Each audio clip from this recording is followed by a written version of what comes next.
Bonjour à tous, merci de nous retrouver dans ce rendez-vous proposé par Next TV Afrique, un focus sur la Côte d'Ivoire en parlant de l'évolution de la télévision et des nouvelles plateformes de diffusion. Je suis Eric Umboa, c'est un plaisir pour moi de vous retrouver tous connectés ici à travers la magie du digital. Ces webinaires font feu et flamme partout dans le monde et pour cause, on s'arrête du côté d'Abidjan, Babi comme certains l'appellent, Babi Label, et avec cette fois-ci des professionnels de l'industrie de la télévision ivoirienne qui connaît un boom considérable. Aujourd'hui, je suis très heureux de retrouver Monsieur Saïfoulaye Koné, directeur marketing groupe et directeur RTI Digital. Merci beaucoup, la RTI représentée. Nous avons le plaisir aussi d'avoir Monsieur Damiano Malchiodi, directeur général de A+, Ivoire du groupe Canal+. Merci de nous retrouver. Jean-Philippe Caboret, directeur général de 7 Info, qui est ici avec nous. Merci infiniment. Habib Bamba, directeur de la transformation et du digital des médias chez Orange Côte d'Ivoire. Et nous avons Vamei Bamba, fondateur et directeur général de Miabox.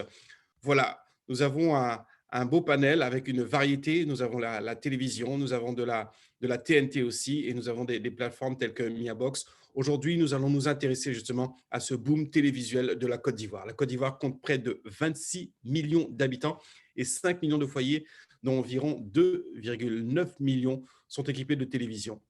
La connectivité, bien entendu, s'est développée à travers les smartphones, en passant principalement par le mobile, mais tout un tas de plateformes aussi qui arrivent à l'intérieur des maisons.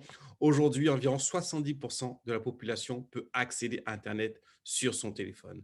Alors, on va directement rentrer dans le vif du sujet. Vous aurez l'occasion de nous poser vos questions si vous le souhaitez. Je suis, moi, connecté du côté de Abidjan. Vous êtes tous je suis connecté du côté de Montréal plutôt, en parlant à la Côte d'Ivoire. Vous êtes actuellement sur Abidjan. Je me perds entre deux avions, on va dire. Et ma toute première question va aller à l'endroit de la RTI aujourd'hui, média national. Comment les Ivoiriens consomment la télévision aujourd'hui? Le slogan de la RTI, c'est la télé qui rassemble. Est-ce qu'on se rassemble encore toujours comme avant à l'époque où à partir de 17h, 18h, tous les foyers étaient sur le mode pause pour aller en télévision? La ville ne bougeait plus, on était tous devant nos téléviseurs. Est-ce qu'aujourd'hui c'est le cas? Comment consomme-t-on la télévision aujourd'hui en Côte d'Ivoire? Bien, merci. Bonjour à tous. Bonjour Eric. Bonjour à tous ceux qui nous suivent. Effectivement, le média RTI, c'est un groupe de médias, hein, Eric. Je veux dire, aujourd'hui, on ne peut pas parler seulement de télévision. Parce que maintenant, dans ce groupe-là, tu as les chaînes télé, tu as la radio, tu as le digital, tu as la distribution. En fait, tu as tout un tas de médias qui concourent à pouvoir en faire un groupe dont on espère les Ivoiriens sont fiers. Pour parler un peu de données, ce qu'il faut savoir, c'est que selon les dernières données de la RTI, on a à peu près 26 millions de personnes vivant en Côte d'Ivoire. Et dans ces personnes-là, on a à peu près 37 à 38 millions de personnes qui sont connectées via le mobile. J'en parle un peu. Pourquoi? Pour dire qu'il y a eu une évolution de la consommation du... Ouais, je regarde Jean-Philippe là, je sais pas. OK. Vous m'entendez bien? On t'entend très bien. On poursuit. Je crois qu'il Voilà. Non, il va mais, réagir après. oui, j'ai entendu 38 millions de personnes connectées. Non, Voilà, j'ai pas mal entendu. oui, c'est 38 millions. En tout cas, les données que j'avais jusqu'à présent, j'avais entre 35 et 36 millions de personnes qui se connectaient. De connexion, pardon. De connexion. De connexion. Voilà. Merci pour la nuance, parce qu'on ne peut pas être 26 millions et puis être. Puisque bon, on sait qu'il y a le phénomène du multisim. Donc, je fais un clin d'œil à Habib également aussi. Donc, pour dire que on a une population de personnes données, on a un foisonnement de connexions via le mobile qui dépasse même le nombre de personnes qui existent en Côte d'Ivoire, mais pour dire que justement, il y a eu une évolution de l'appétence et de la sophistication des besoins. Je veux dire, avant, tout le monde se connectait de manière linéaire pour suivre un peu les programmes, mais aujourd'hui, ces besoins-là ont évolué en termes de consommation linéaire, puisque vous voyez qu'il y a de la place pour tout le monde. Il y a plusieurs grands groupes, donc je ne vais pas citer qui existait déjà. Et puis aujourd'hui également aussi, on s'est rendu compte qu'il y avait une vraie complémentarité entre cette offre linéaire-là, que le marché, pour ne pas parler de la RTI, propose, et puis cette proposition de valeur en fait, qui existe au niveau du digital et qui permet d'avoir un scope beaucoup plus grand et beaucoup plus complémentaire. Merci beaucoup, Saïf. On reviendra avec cette histoire de consommation, mais on a l'impression que plus elle est thématisée, plus elle rejoint une audience. J'aimerais me tourner là vers Damiano sur les chaînes thématisées. On voit bien que le groupe Canal+, A+, s'est orienté aussi avec des novellas. Est-ce que ce type de format fonctionne pour les consommateurs ivoiriens dans ce qu'ils recherchent et ce qu'ils veulent retrouver en télévision?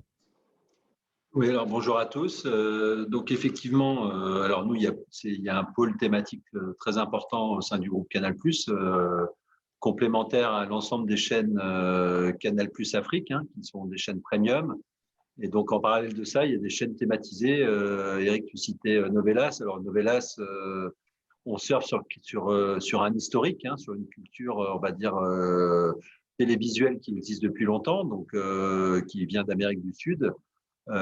Donc ça, c'est vrai que c'est assez prégnant au sein des populations ivoiriennes, sachant qu'aujourd'hui, l'objectif est à la fois de proposer ce type de programme parce que ça plaît, on le voit dans les résultats, ça plaît fortement, mais aussi de proposer le savoir-faire ivoirien ou du continent à travers des grandes séries, on va dire, fidélisantes. C'est le rôle d'A+, en complémentarité d'une chaîne comme Novelas TV.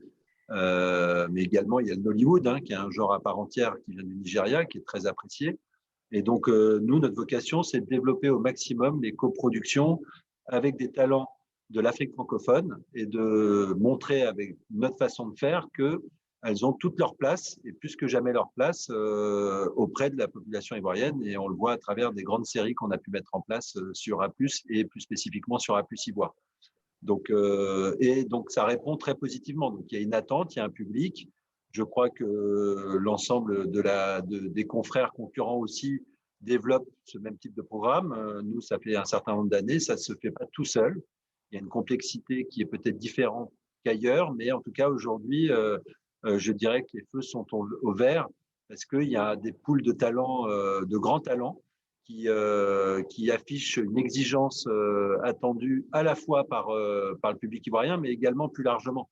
Parce que l'objectif n'est pas de faire que des programmes qui soient regardés en Côte d'Ivoire, on espère qu'ils vont s'exporter dans les autres pays africains, mais également à l'extérieur du continent. Et c'est ce qu'on essaye tous les jours de faire pour valoriser les talents.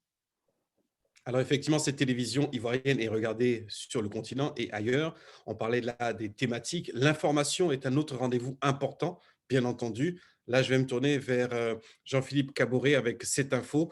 La Côte d'Ivoire, on ne peut pas passer outre cette nouvelle bouleversante de la perte donc, du Premier ministre Amen Bakayoko. Et l'information est quasi constante et il y a un besoin, notamment en Côte d'Ivoire, d'aller vers ces médias-là. Cette info, aujourd'hui, c'est un choix qui a été définitivement clair pour vous dans cette orientation d'infotainment et de couvrir l'actualité continentale, mais plus particulièrement ivoirienne, plutôt qu'aller la chercher ailleurs sur des médias internationaux de médias d'information continue.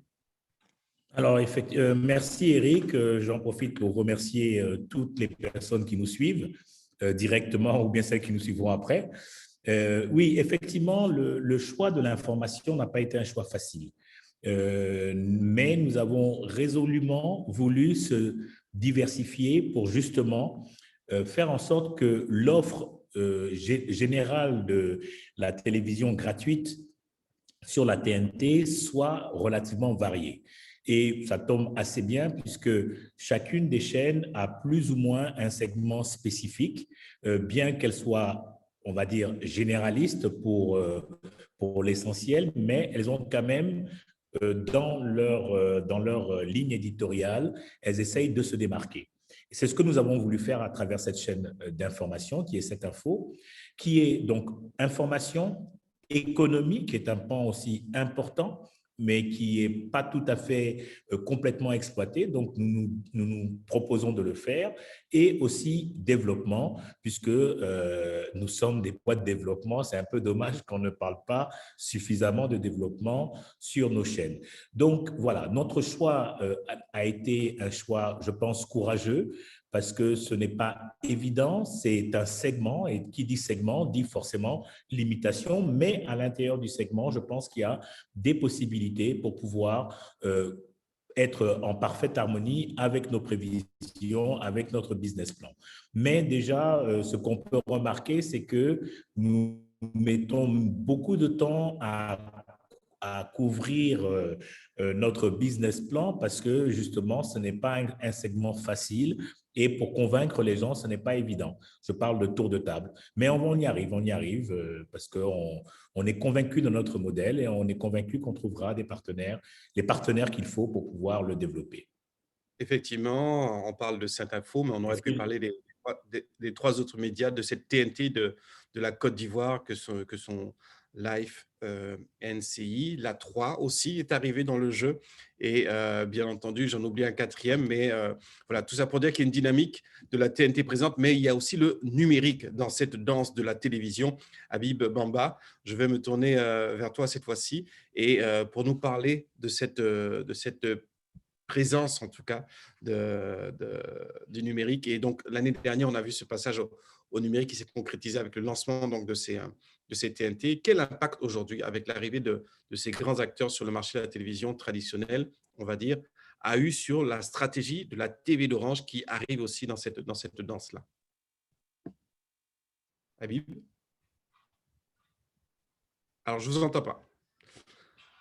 Allez, non, il faudrait activer notre micro. Non, je n'ai pas pour l'instant le son. On va vérifier ça.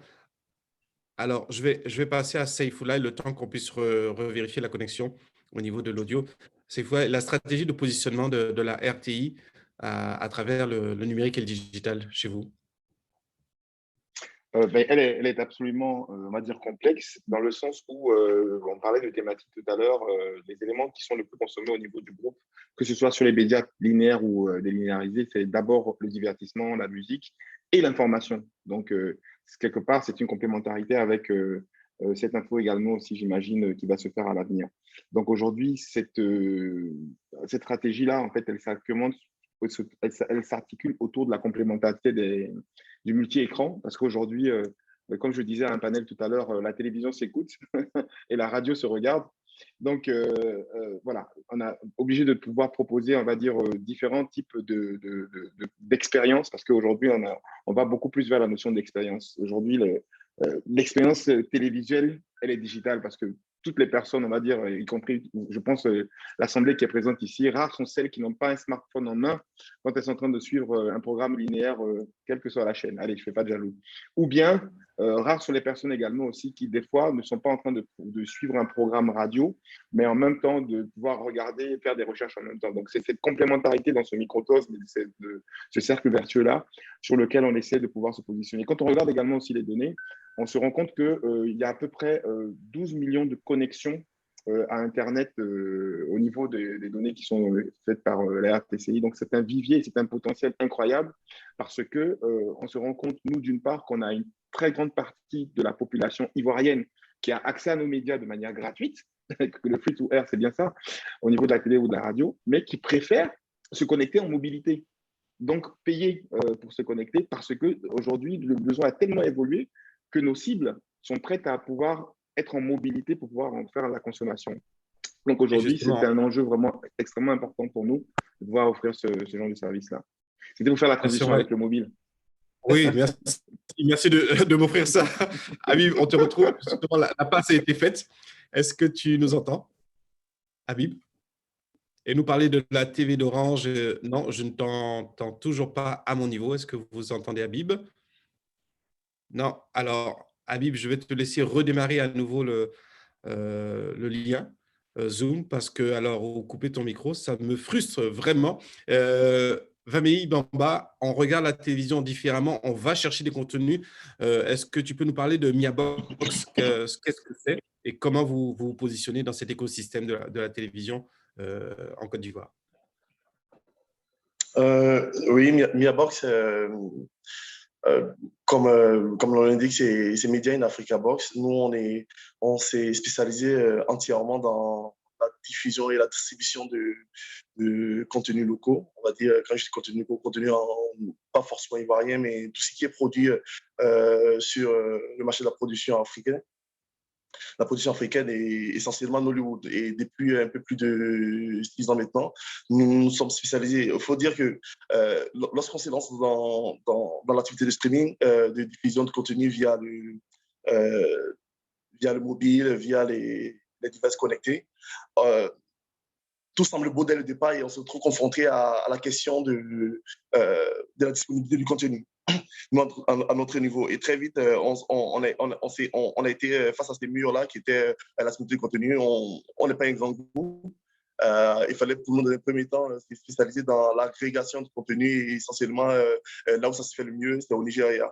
La Côte d'Ivoire, on a essayé pas mal de choses avec des productions locales, avec des producteurs locaux. On y arrive, on va dire difficilement parce qu'on n'a pas le budget, parce que les producteurs n'ont pas le financement qu'il faut ou les réalisateurs n'ont pas les producteurs qu'il faut.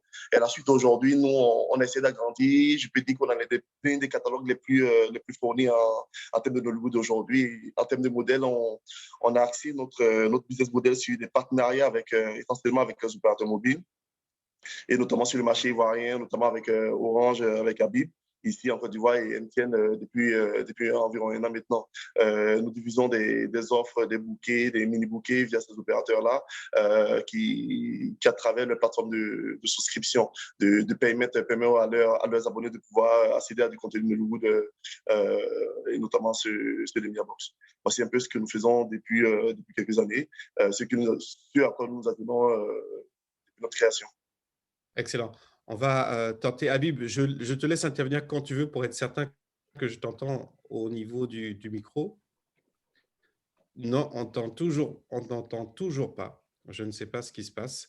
On va essayer de régler ça parce que j'ai besoin d'entendre cette voix et cette connaissance du marché justement du numérique.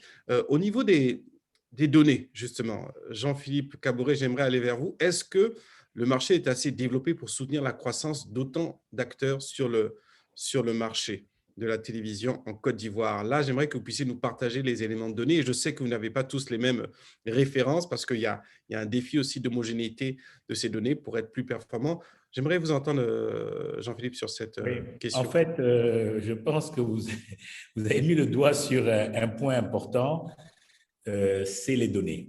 On a très, très peu de données dans cette région du monde, en particulier en Côte d'Ivoire. Mais on y travaille. On y travaille. Je pense que les différents acteurs qui sont là aujourd'hui, nous avons tous le même problème, c'est d'avoir de la bonne donnée. Ceci étant, bon, nous avons fait faire des études pour faire notre business plan. On a eu recours à des études et ces études nous ont montré que bien que le marché soit l'un des plus sophistiqués de notre région, je pense qu'il y a plusieurs micros ouverts. Monsieur Bamba. Je pense qu'il y a Habib sur des devices. Ah, ça y est. Habib est rentré? Oui, mais très bien. Bon, il faut fermer le micro maintenant. J'ai essayé de revenir sur mobile, donc j'espère que ce sera bon. Excellent. Oui, d'accord. Voilà. Si. Mais il faut fermer ton micro, sinon on va avoir des interférences. Voilà. Donc, je disais que voilà, le marché, bien qu'il soit un des marchés économiques les plus importants, c'est un marché très, très contraint en termes de publicité et de budget global communication. Il y a un indicateur qui est intéressant à ce niveau-là, c'est l'indicateur qui met en face le produit intérieur brut et les investissements globaux qui sont faits par les différents acteurs en communication. Dans les pays développés, on est entre 0,75 et 1% du produit intérieur brut alloué à la communication, au marketing et à la publicité. Dans certains pays africains, on est à peu près à 0,5%. Des pays comme le Sénégal, comme le Ghana. Et la Côte d'Ivoire, on est à 0,16%. Donc, c'est-à-dire qu'on est presque 3 fois moins important, enfin notre proportion est 3 fois moins importante que celle du Sénégal et du Ghana. Si on veut comparer les économies, le Ghana est une économie qui est un peu au-dessus de celle de la Côte d'Ivoire et celle du Sénégal est un peu en dessous. Donc on peut se dire que à terme, la Côte d'Ivoire va se développer et nous pensons que dans les 5 ans qui viennent, la Côte d'Ivoire va atteindre au moins 0,30% de ratio, ce qui fait qu'elle va doubler à peu près les investissements publicitaires qu'elle accorde donc par rapport au produit intérieur brut. Et je pense que c'est très important d'avoir ce premier chiffre. Le deuxième chiffre, et je pense qui est aussi très important, c'est le fait que la Côte d'Ivoire, avec ses 25 millions d'habitants, malgré tout, il n'y a que 4 télévisions privées. Ça, je crois qu'il faut le savoir. Sachant qu'au Burkina, au Sénégal, au Ghana, ils sont à plus de 15 chaînes de télévision sur le même marché. Je suis certain qu'en Côte d'Ivoire, pour l'instant, ils n'ont donné que 4 licences. Je suis certain qu'il va y en avoir beaucoup plus à terme. Mais pour l'instant, on peut se dire que les 4 opérateurs ont un gros potentiel parce que le marché va se développer et parce qu'ils ne sont pas nombreux. Donc, maintenant, c'est à nous de faire de la bonne télévision pour justement réussir à capter tout le potentiel que ce marché peut offrir aux différents éditeurs et acteurs que nous sommes.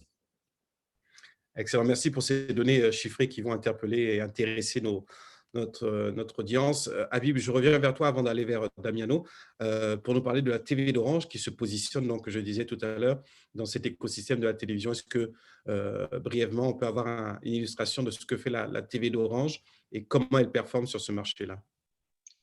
Merci Eric, merci à tous. Pour nous, c'était important en fait pour la TV d'Orange justement d'être un acteur majeur finalement de ce nouvel environnement audiovisuel en Côte d'Ivoire.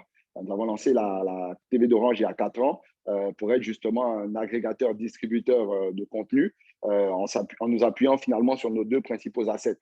Donc, premier, le mobile, puisque on a pas mal parlé de smartphone aujourd'hui, finalement, on a souhaité offrir de la télé via mobile à tous et également via le fixe avec les connexions fibres, finalement, offrir la télé différemment via IP, etc. Donc, sur cette base-là, on a pu proposer une plateforme qui permettait en fait d'avoir du contenu fixe, donc que ce soit les chaînes de télé internationales, mais toutes ces nouvelles chaînes de télé locales. Vous avez parlé de l'apport justement de la libéralisation de cet espace audiovisuel qu'on a pu avoir avec toutes ces nouvelles chaînes de TNT, etc. Mais également via du contenu, des productions locales, des films, puisque nous proposons également de la vidéo à la demande, et une vidéo à la demande donc aux couleurs locales pour pouvoir bien sûr consulter tous nos contenus en tout temps. Donc, vraiment, notre positionnement, c'est de pouvoir proposer du contenu africain et du contenu ivoirien en particulier, accessible à tous en tout temps, donc via du mobile au moment où vous souhaitez, via de la vidéo à la demande et via des moyens de paiement adaptés, puisqu'on permet finalement à des populations qui n'ont pas forcément des cartes de crédit international, etc., d'accéder à ces contenus-là via du mobile money, via des crédits de téléphone, etc. Donc, c'est véritablement dans la complémentarité de tout ce qui se passe. Finalement, tous ces contenus locaux qui sont produits localement, on offre de nouvelles plateformes pour les voir, la possibilité de les voir sur mobile, la possibilité de s'appuyer sur ces outils numériques et la possibilité, parce que pour moi, c'est très important de pousser la vidéo à la demande. C'est dans l'air du temps, tout le monde est habitué à YouTube, à Netflix, etc., à regarder ces contenus quand il en a envie, à suivre son film au moment où il en a envie. Et on propose cela aujourd'hui également pour des contenus locaux.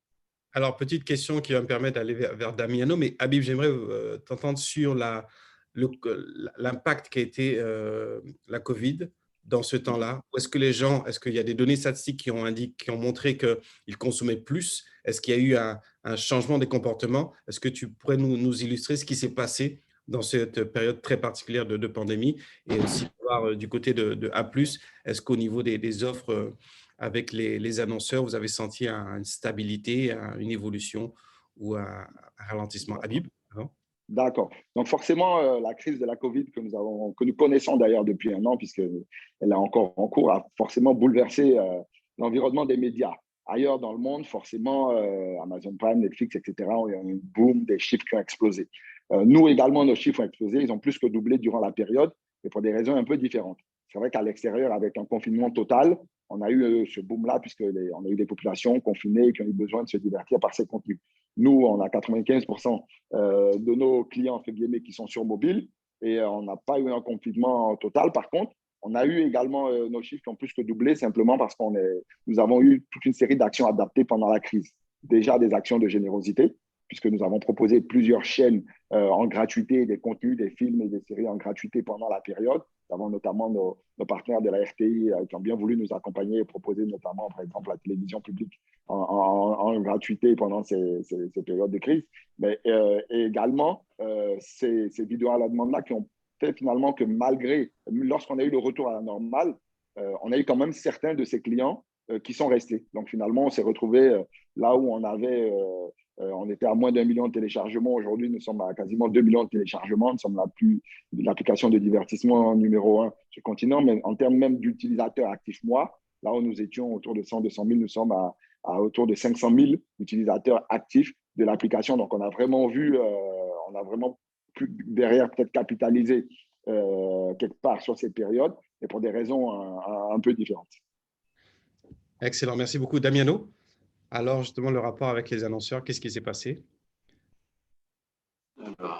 Oui, donc alors c'est vrai que une des clés de la réussite de la TNT en Côte d'Ivoire, c'est la pub, puisqu'on est des chaînes gratuites disponibles sur l'ensemble du territoire liées au déploiement avec l'État ivoirien. Hein. Donc le but, in fine, que ce soit public ou privé, hein, d'ailleurs, hein, c'est de pouvoir créer de la valeur à travers les recettes publicitaires pour pouvoir développer en parallèle du contenu et augmenter la qualité de nos chaînes. Donc, hormis l'équilibre qu'on recherche et évidemment les bénéfices à terme. Et effectivement, la Covid, elle n'a pas été, alors elle était violente évidemment moralement et dans la gestion globale économique. Elle a été peut-être moins violente, comme le disait Habib, sur la partie, on va dire, confinement pur et dur, parce que pour d'autres raisons économiques, hein, c'était pas un choix des politiques. Mais en revanche, c'est vrai qu'on a vu des évolutions de consommation et on l'a vu aussi à travers le mode de communication et donc d'achat d'espace pub. Nous, clairement, on a vu en 2020, et c'est un des objectifs, puisqu'on est quand même des acteurs de la télévision, c'est de changer les habitudes de diffusion de la publicité qui était très classique à travers le panneau publicitaire et je dirais même en extrapolant à travers la radio. Donc, le but, c'est d'amener ces annonceurs potentiellement à aller encore plus vers la télé parce qu'on a un gâteau aujourd'hui qui existe. On connaît le gâteau global. On s'est tous dit déjà dans plusieurs échanges qu'en fin de compte, certes, on allait être en concurrence, mais que ce gâteau peut grossir. C'est ce que disait Jean-Philippe. Mais hormis l'arrivée d'acteurs et de convaincre les annonceurs que la télé est un bon média, il faut aussi qu'ils se disent que plus qu'un bon média, c'est le média absolu qui permet d'aller capitaliser pour eux leur communication pub. Donc, et c'est ce qu'on a pu voir à travers cette année 2020, qui est un peu une première grosse année d'existence de la TNT, hein, parce que Jean-Philippe ne va pas tarder à arriver et il a développé autrement à date cette info, à travers le web justement. Mais tous les acteurs de la TNT sont présents aujourd'hui. Je crois que tous les acteurs de la TNT voient clairement les annonceurs s'intéresser à la télévision parce qu'il y a une attractivité qui touche directement les foyers, à l'intérieur des foyers, etc., etc. Donc nous, on l'a clairement noté. On a pu avoir une stabilité globale du marché malgré tout et je dirais même un peu en évolution, malgré tous les chahuts qu'on a pu connaître économiquement. On a pu voir des switches ou en tout cas des changements d'investissement ou d'investisseurs qui étaient plutôt des classiques initialement, mais on a vu beaucoup le food venir investir parce que évidemment ça touche directement les besoins d'une population. Il y a eu d'autres opérateurs, enfin on va dire plutôt annonceurs, qui ont plutôt reculé en termes d'investissement, mais tout ça s'est équilibré globalement, donc on a plutôt une année plutôt stable 2020 et elle est plutôt très positive pour 2021 en termes de promesses en tout cas. Hein. Mais comme disaient les uns les autres, la valeur de cette recette pub ne tient que sur la valeur qu'on va créer de l'écosystème TNT. Donc, certes, on est concurrent, mais on ne peut pas être seul pour faire un marché, ça c'est sûr et certain. Et que l'arrivée de toutes ces chaînes qui existent aujourd'hui, donc 7 au total, in fine, n'est que fort de dire que c'est un outil de communication puissant qui évidemment va servir et va contenter, on l'espère, le plus grand nombre d'Ivoiriens, mais aussi d'un point de vue purement business qui va avoir une vocation forte par rapport à des réseaux plus classiques. Donc aujourd'hui, c'est notre pari. En tout cas, nous, c'est un pari qu'on affiche clairement. On va essayer de proposer chaque jour plus de divertissement de qualité, plus de séries de qualité pour attirer le plus grand nombre et que demain, l'annonceur se dise spontanément, si je veux toucher mon public, il faut que je vienne sur une chaîne de télévision et donc je dirais idéalement sur A+, Ivoire. Bon, voilà. Alors, merci beaucoup Jean-Philippe. Je vais aller vers vous. Non, Merci Damiano, Jean-Philippe. Je vais aller vers vous pour avoir un peu votre stratégie par rapport au linéaire et au digital. Aujourd'hui, vous allez arriver très bientôt, on l'espère, en tout cas, vous êtes très attendu. Oui, je pense. Oui, voilà, on est très. On va arriver, on va arriver, on va arriver. Non, je crois que effectivement, aujourd'hui, on est déjà présent sur le net. La marque Cette Info existe depuis à peu près 1 an. On continue, on fait bon mois, mauvais mois, pas très loin plus de 500 000 visites uniques. C'est quand même quelque chose. Et ceci, en fait, ce qui est important, ce qu'il faut comprendre, c'est que nous, dès le départ, nous avons prévu de faire une rédaction commune pour les 2 antennes, l'antenne web et l'antenne télévision. Donc, c'est la même rédaction qui va servir les 2 antennes. C'est pour dire que stratégiquement, nous sommes parfaitement en ligne avec ce qui se passe dans le monde aujourd'hui, où on voit une fréquentation beaucoup plus forte au niveau du numérique, plutôt par rapport au linéaire. Mais ceci aussi s'explique par le fait que l'Internet est de plus en plus accessible. Les gens ont de plus en plus de smartphones, les prix sont de plus en plus compétitifs, c'est-à-dire l'accès, c'est-à-dire la data est de plus en plus compétitive. Et donc, les opérateurs comme Orange, MTN et les autres le font bien et ils proposent des formules intéressantes aux téléspectateurs, ce qui fait que aujourd'hui, le téléphone commence à devenir l'écran principal dans tous nos foyers, c'est-à-dire il peut y avoir 1 ou 2 télévisions dans la maison, mais il y a facilement 7, 10, 12 smartphones. Donc, on comprend que une évolution naturelle se fait vers le téléphone, vers le smartphone. Ce qui fait que nous qui sommes impliqués dans l'édition, dans le contenu, nous devons en tenir compte. C'est pour ça que nous avons une rédaction donc, qui sert les 2 antennes et nous commençons à réfléchir sur une différenciation pour la même information, pour le même angle, une différenciation d'approche quand même sur le service que nous faisons pour l'Internet et pour les différents supports, etc., et l'antenne linéaire de la télévision. Merci beaucoup, Saifullah. Une réaction, je voyais hocher de la tête. On parle un peu, on arrive dans la monétisation, il nous reste une quinzaine de minutes. Il y a beaucoup de questions qui rentrent sur Focus Côte d'Ivoire déjà. Il y a une stratégie de monétisation via le digital pour ramener du monde sur le média linéaire. Chez vous, elle est clairement établie? Oui, absolument. Je rebondis un peu sur les propos de Jean-Philippe. Effectivement, c'est un phénomène mondial. C'est dans le monde entier. C'est pas spécialement en Côte d'Ivoire ou en Afrique, mais même en Europe, aux États-Unis, il y a un déplacement de l'usage linéaire classique qui baisse au profit de tout ce qui est smartphone et puis connexion depuis cela. Donc, ce que nous avons compris, c'est qu'il fallait pouvoir donner des éléments complémentaires. Donc, en termes de monétisation, nous avons 2 publics essentiellement. Donc, moi, depuis mon arrivée au marketing, j'ai un peu recentré les choses. Notre première cible, contrairement à ce qu'on pourrait penser, c'est le B2B, c'est les entreprises. Donc, aujourd'hui, il était important pour nous de pouvoir rationaliser les offres et pour faire comprendre aux entreprises que, en termes de budget, ils ont la possibilité, en fonction des budgets, d'être présents sur toute la ligne, que ce soit à la télé, que ce soit à la radio ou que ce soit sur le digital. On a la possibilité, on propose déjà ce genre d'offres combinées là qui permettent, selon le budget, d'être visible et d'être bien perçu par les cibles. Ce qui nous envoie à la seconde cible qui est le grand public. Ce grand public-là, aujourd'hui, pour pouvoir monétiser ce qu'il regarde, vraiment, je pense que nous 5 qui sommes présents ici ou nous 6, notre premier concurrent, c'est même pas entre nous, hein, c'est dès qu'un grand public a son téléphone en main, ce qu'il regarde le plus, c'est YouTube. On n'a pas encore assez, on va dire, comme l'a dit la Bible tout à l'heure, de possibilités on va dire quoi, de cartes de crédit encore, d'inclusion financière pour permettre de pouvoir regarder des chaînes comme Netflix ou comme Amazon Prime. Mais ce qu'ils regardent de manière spontanée, c'est vraiment une grosse consommation de YouTube. Donc, c'est pour ça qu'aujourd'hui, on offre une expérience en replay qui est vraiment axée d'abord sur ce genre de médias gratuits, qui permet aujourd'hui d'avoir une très belle croissance. On est passé d'1 million d'abonnés sur YouTube à 1,6 million. Et on est en train de partir allègrement vers les 2 millions d'ici la fin de l'année. Donc voilà, on a compris qu'il fallait pouvoir offrir ce complément-là. Et puis malheureusement pour nous, on va dire que les CPM, les coûts par mille, sont très faibles en Afrique. Quand ils sont à 8 $ aux États-Unis, ici en Afrique, on a 0,6 $, ce qui est vraiment une misère. Mais c'est c'est un modèle qui est intéressant parce que malgré tout, on a des chiffres qui vous permettraient, que je garderai pour moi, qui sont intéressants, qui nous encouragent à pouvoir continuer ce genre de monétisation-là. Et puis, bon, en termes de stratégie de monétisation, il y a également aussi l'inclusion de tout ce qui est éléments de publicité et de régie à l'intérieur de la RTI pour s'affranchir.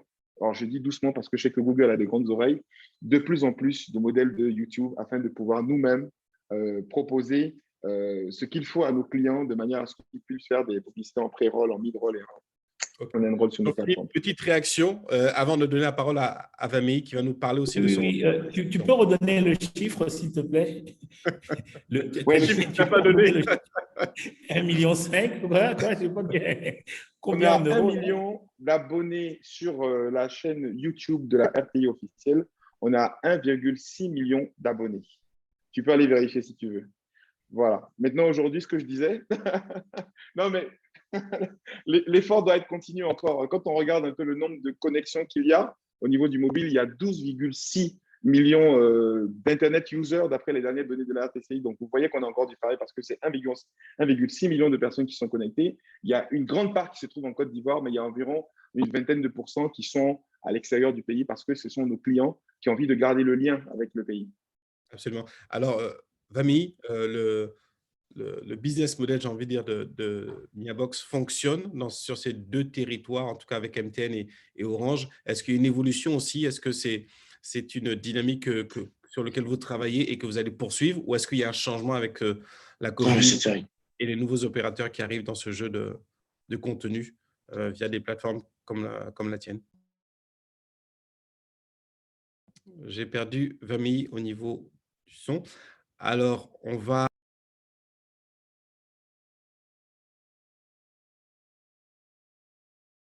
Eric, ton micro est coupé. Il faut que tu réactives ton micro, Eric. Ah oui, si le modérateur ne peut pas parler, là, ça peut être un peu compliqué. Vamey, on t'a perdu aussi. Toutes mes excuses pour cette erreur. Vamey, tu nous Oui, entends? oui, Eric. Oui, super. Tu as entendu ma question? Tu parlais du business model? Oui, du business model, la monétisation avec votre plateforme. Est-ce qu'elle fonctionne? Est-ce qu'elle va continuer sa stratégie de développement dans ce sens-là?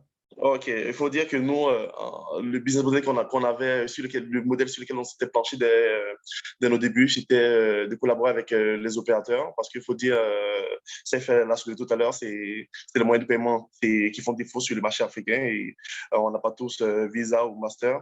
On va dire, je ne vois pas que le taux de pénétration des principaux acteurs du paiement, du moyen de paiement, soit au-delà des 5% de la population totale ou visée. Et pour ce faire, nous, c'est pourquoi on a accès directement notre nombre de paiements sur ce qu'on appelle les carrier billing, notamment pour les opérateurs avec lesquels nous travaillons. Et c'est tout micro-paiement, des montants sur lesquels on n'imaginait pas pouvoir faire des chiffres dès le départ. Et là, on parle de quoi? On parle des chiffres qui tournent, qui démarrent à partir de 100 francs pour des abonnements jusqu'au-delà. Et donc, après, on s'est rendu compte que que c'est un modèle qui marche très bien et qu'on ne pourra pas se mettre sur des canaux de type Netflix avec des abonnements à 7 euros, à 11 euros, à 15 euros. Ce n'est pas des modèles qui sont viables sur nos marchés. Donc, il va falloir pouvoir réfléchir encore à d'autres moyens d'intégrer Visa ou Master, mais pour le moment, avec les opérateurs restent les principaux acteurs du paiement en même temps. Autant ils ont le réseau à la bande passante, mais en même temps, ils ont ceux qui ont le paiement gateway. Excellent. Merci beaucoup pour ces précisions. Pour cette télévision Made in Côte d'Ivoire, dans ce focus-là, quels sont les points clés du développement du marché télévisuel et digital en Côte d'Ivoire, selon toi, Habib? On va faire un petit tour là, sur cette question-là de projection. Est-ce qu'on est sur le contenu? Est-ce qu'on est sur les plateformes? Comment on va travailler au développement donc, de ce marché télévisuel et digital en Côte d'Ivoire? Bon, je pense qu'il y a beaucoup de choses, hein, un peu de tout ce qui a été dit. Je pense que l'un des éléments clés, c'est peut-être relatif à la dernière question, c'est le sujet de la monétisation. On essaie de développer les contenus. On se dit qu'on a des plateformes, on a des éléments, mais aujourd'hui, lorsqu'on se met dans la peau des producteurs de contenu, il est difficile aujourd'hui d'avoir de bons modèles qui permettent finalement de monétiser. Je vous le disais tout à l'heure, qu'on a eu tout de suite des booms lorsque nous avons proposé de la gratuité, travaillant avec Bamei, avec Saifullah, avec tout le monde.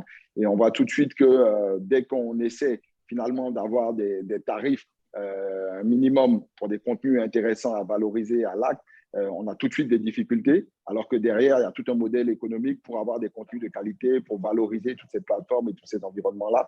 Et je pense qu'on n'a pas encore finalement complètement trouvé la bonne équation et le bon équilibre. Et je pense que ça va être un élément clé parce que des contenus de qualité, ça a un certain coût et il faut que le modèle soit rentable pour tous. Il y a des sujets entre guillemets, chronologie des médias, il y a des sujets, enfin, je pense qu'il y a quelque chose encore à articuler dans le modèle économique parce que maintenant, on a tout un écosystème qui s'est créé avec les nouvelles chaînes, avec les nouvelles plateformes. Et tout ça doit être finalement vertueux pour tout le monde. Nous, travaillons avec tous ces partenaires, avec des plateformes comme Miabox, par exemple. On a lancé une SVOD et derrière, il y a des clients qui viennent, qui sont intéressés. Il faut que ces clients-là soient prêts à payer. Quel est le bon modèle? Est-ce que c'est le modèle publicitaire? Est-ce qu'il faut aller sur plus des abonnements type Netflix plutôt que des paiements à l'acte? On est encore en train d'essayer de craquer le modèle et je pense que ça va être important, que ce soit sur les nouvelles plateformes, que ce soit sur les chaînes de télé, etc., si on veut finalement tirer de la valeur. Parce qu'on sait que, comme disait, je pense, Damiano tout à l'heure, il y a un gâteau qui est en train de se faire, qui est en train de monter, mais finalement, il faut qu'il y ait quelque chose à répartir pour vraiment valoriser tout ça. Alors, si je creuse un tout petit peu sur l'offre proposée par TV d'Orange, est-ce qu'il y a une stratégie de création de contenu local pour attirer justement ces annonceurs locaux qui vont se dire, vous parlez de nos sujets, et ça va être une des questions de ceux qui nous écoutent justement, vous parlez de nos sujets, comment vous pouvez développer cet axe-là? Est-ce que c'est une stratégie particulière en 1 minute avant de donner la parole à Jean-Philippe pour réagir justement sur le visuel? Très rapidement, oui, forcément, nous, ça a été un acte. On s'est tout de suite rendu compte que ce qui intéressait les gens, c'était les contenus locaux. Les contenus locaux, parce qu'on a beau avoir des partenariats, on a beau avoir des chaînes internationales, on a beau avoir des blockbusters, nos clients sur nos marchés, ils veulent des contenus locaux et ils veulent également des contenus exclusifs.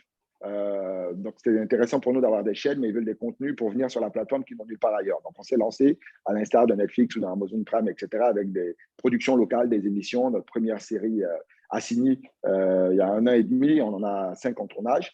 Et derrière, parce qu'on voit tout de suite que dès que nous avons un contenu exclusif, on voit les chiffres qui explosent durant la période sur la plateforme. Parce que voilà, ils se disent, si je veux aujourd'hui regarder un Avengers ou certains contenus internationaux, je sais où le trouver. Si je veux regarder des contenus proches de chez moi, j'ai besoin d'une plateforme qui le propose en tout temps. Et nous, si on veut nous assurer d'avoir ces meilleurs contenus, ça a été important pour nous d'aller dans la production et d'aller plus loin sur la chaîne de valeur. Et ça me ramène justement au sujet économique parce qu'on s'est rendu compte tout de suite que voilà, des productions, ça a des coûts. Et pour les valoriser, on a des clients qui arrivent, mais au-delà de ça, il faut vraiment construire quelque chose justement pour aller vers ce type de contenu à haute valeur. Vami, tu voulais rapidement réagir sur la production? Ah oui, et oui, juste un petit point sur la production. On va dire que au niveau de la production, on peut dire qu'on a l'impression que nous, on est arrivé un peu trop tard. C'est-à-dire que on n'est plus à l'ère des productions d'Hollywood. Moi qui travaille beaucoup avec des producteurs nigériens, on est arrivé à l'heure où les productions sont plus à 5 millions, à 3 millions, et nos producteurs n'ont pas appris, on va dire, tout le cheminement qu'il faut pour accéder à une production de qualité avec un budget, on va dire, géré de façon efficace. Et quand on voit plus ou moins les budgets qui arrivent sur les bureaux pour être, voilà, pour financement, mais bon, on s'est dit, pour des petites structures comme les nôtres, c'est pas possible de produire aujourd'hui un film local à plus de 50 millions, à 60 millions et espérer rentabiliser sur un an. C'était juste. Effectivement, c'est une donnée importante. Jean-Philippe, on va ouvrir ton micro pour réagir justement sur les points de développement du marché. Allô, Jean-Philippe? Bon, je suis désolé, mais je veux revenir sur du basique. Développer le marché, il ne faut pas se tromper. En Côte d'Ivoire, bien que, je le redis, bien que l'économie ivoirienne soit assez sophistiquée, le business des médias et de l'édition télévisuelle, etc., est assez neuf. Donc, nous avons très peu d'acteurs professionnels. Il y avait une très grosse RTI qui prenait toutes les compétences et c'est maintenant, à la faveur de la libéralisation, qu'il y a d'autres employeurs que la RTI dans notre métier.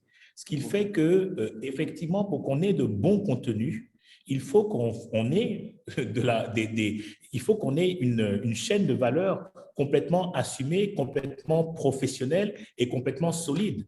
Tout à l'heure, Habib disait, et il a parfaitement raison, si nous ne développons pas de contenus locaux, ben, on n'intéressera pas les gens. Effectivement, on ne réussira pas de Hollywood. C'est clair. Donc, il faut que nous puissions, à travers les sujets que nous mettons en œuvre, que nous mettons en avant, il faut que ce soit du contenu original et du contenu de proximité. Et pour pouvoir le faire, il nous faut de très bons cadreurs, c'est sûr, il nous faut de bons monteurs, c'est sûr, mais il nous faut aussi de bons marketeurs. Ça, c'est clair, parce qu'il faut pouvoir vendre tout cela. Et un de nos problèmes aussi, c'est que quand on regarde la chaîne des valeurs ailleurs, il y a la distribution. Aujourd'hui, une seule chaîne ne peut pas supporter toute seule un budget de production. Il faut que ce programme puisse tourner sur plusieurs télévisions. Donc, en fait, il faut professionnaliser l'ensemble, sinon on n'y arrivera pas. Nous, on a regardé aujourd'hui, si on veut produire quelque chose, mais on a beaucoup de problèmes parce que quand vous regardez le prix de cette production-là et le nombre de spots publicitaires qu'il faut simplement pour couvrir le chiffre d'affaires, je ne parle même pas des autres charges, c'est un véritable problème. Ce qui fait qu'on est obligé de produire à moindre coût chez nous, alors que ce n'est pas notre vocation. Notre vocation, d'abord, c'est d'être un diffuseur. Il faut que chacun fasse son métier. Donc, je pense qu'avec le temps, les choses vont se professionnaliser et on va réussir à produire un bon rapport qualité-prix, en tout cas un rapport qualité-prix qui correspond au marché publicitaire de Côte d'Ivoire. Et si le programme doit tourner, d'ailleurs, de d'autres chaînes. Mais d'abord, il faut que tout ceci, tout l'écosystème se mette en place, se renforce et devienne ultra performant. Merci beaucoup. Damiano, pour toi, les points clés de développement du marché télévisuel ivoirien et digital aussi, d'ailleurs, comment… Oui, alors, en fait, tout ce qui a été dit est complètement, on va dire, ça résume bien tout le questionnement qu'on a au quotidien, sachant que dans tout ça, notre rôle, c'est aussi d'accompagner, d'apporter de l'expertise, parce que voilà, il y a le diffuseur, il y a le producteur, il y a tout un écosystème. C'est aussi de porter la parole sur la place pour dire qu'il faut professionnaliser. Donc, nous, notre rôle aussi, on est là aussi pour dire aux institutions aussi de dire il faut que les métiers du cinéma, de la télé soient plus que reconnus. En fait, c'est un vrai métier. En fait, c'est un métier qui en fait génère du business important pour le pays. Donc, c'est pas comme on pouvait imaginer, même nos parents quand ils nous disaient ah mais tu vas faire un métier, je sais pas, de saltimbanque. Non, aujourd'hui c'est du business en fait. Et c'est pas pour rien que les Américains l'appellent show business. Donc, je pense qu'on est à cheval entre les deux. Je pense qu'on a la chance en Côte d'Ivoire d'être très dans ce plaisir de divertir. Plus qu'ailleurs. D'ailleurs, dans certains pays, c'est plus compliqué. Je trouve que de l'expérience que j'ai au quotidien, la notion de divertissement est très forte. Et Et donc, il faut cette reconnaissance absolue d'en bas de l'échelle à en haut de l'échelle. Donc, nous, aujourd'hui, on fait un peu le tampon en tant que diffuseur pour accompagner des producteurs qui croient dans un projet. On va essayer de s'associer ensemble. Habib citait Assini, voilà, on a associé nos forces pour essayer de faire exister cette série qui était compliquée à faire exister parce qu'elle était ambitieuse et c'est pas simple de faire, voilà, qu'elle devrait circuler partout. Dans la distribution, il y a aussi une philosophie qu'il faut clairement évoluer et je dirais que pour le coup, la RTI l'a anticipé, la RTI achète ses programmes, il n'y a pas d'échange marchandises sur un programme, on est en contact ensemble pour acheter des programmes sur les catalogues, etc. Mais non, mais franchement, il y a plein d'autres pays qui aujourd'hui n'ont pas encore cette vocation de se dire qu'un programme, ça coûte de l'argent et qu'il faut l'acheter. Non, ils veulent faire des échanges. Non, comment? C'est même pas nous. C'est comment est-ce qu'on peut être vertueux et comment un producteur peut réinvestir demain dans sa production s'il n'a pas de rentrée d'argent. C'est assez basique. Voilà, donc on peut produire, on peut créer de la valeur. À un moment donné, il faut que l'écosystème puisse s'exploiter et sur l'ensemble des plateformes, qu'elles soient télévisuelles classiques ou non classiques. Voilà. Ensuite, sur la partie, je crois qu'aujourd'hui, nous, 30 secondes, Damiano, 30 secondes pour toi. Le rôle à plus y voir, nous, sur la vocation de la plateforme complémentarité entre une chaîne qu'on regarde sur un poste de télé classique ou par le web, plus on propose une offre attractive, je suis convaincu, plus on va attirer d'annonceurs et plus on va pouvoir produire plus, etc. etc. C'est valable sur le net, on est en train de développer un outil, tout le monde est en train de développer un outil de replay, de live sur Internet. Il y a aussi des plateformes, on va dire, comme TV d'Orange qui portent des chaînes comme les nôtres, donc qui créent aussi un écosystème global. Donc tout ça est lié, il y a du 360 qu'on doit mettre en place, la RTI le met en place magnifiquement sur l'ensemble, on peut regarder le JT sur son téléphone, on peut le regarder à la télé en direct, on peut le revoir, et tout ça fait que demain, c'est la vocation. Après, moi, je voudrais très vite dire une chose pour conclure, tout ça ne peut exister en termes de valeur si on a un outil d'audience, et je ne mets pas de savoir qui est mieux ou moins bien, et on a parlé avec Saifullah là-dessus, c'est un outil d'audience référentiel reconnu de tous, et surtout des annonceurs. Voilà. Ça, demain, c'est l'avenir de nous tous, quoi. Donc, si on n'a pas un seul outil d'audience puissant, et je dis un seul, il y en a plusieurs aujourd'hui qui sont d'ailleurs concomitants en termes de chiffres, hein, on prend Africascope ou Médiamétrie, ils ne sont pas loin de l'autre en termes de jauge, mais il nous faut un outil d'audience, au minimum mensuel, voire quotidien, pour pouvoir prouver au marché qu'on est fort sur un univers d'images télévisuelles. Voilà, donc ça, je crois que c'est une vocation commune qu'on travaille chaque jour ensemble. Un point essentiel, effectivement, de développement. Merci pour ce partage. Saïfoullah, je vais poser quand même la question qui est rentrée ici sur cette plateforme-là et tu pourrais y répondre et apporter ton point de conclusion. La Côte d'Ivoire est devenue une référence dans la production de contenu. Pensez-vous que cet avantage peut être mis à profit pour sensibiliser sur les problèmes liés à la dégradation de l'environnement? Et je rajouterai sur d'autres sujets. Donc, le média national, effectivement, doit agir pour faire passer un certain nombre de messages. Les contenus créés peuvent contribuer aussi à faire passer et améliorer ce climat, ces défis et ces problématiques continentales, voire de la Côte d'Ivoire. Saïfoullah, une réaction sur la question qui nous a été posée?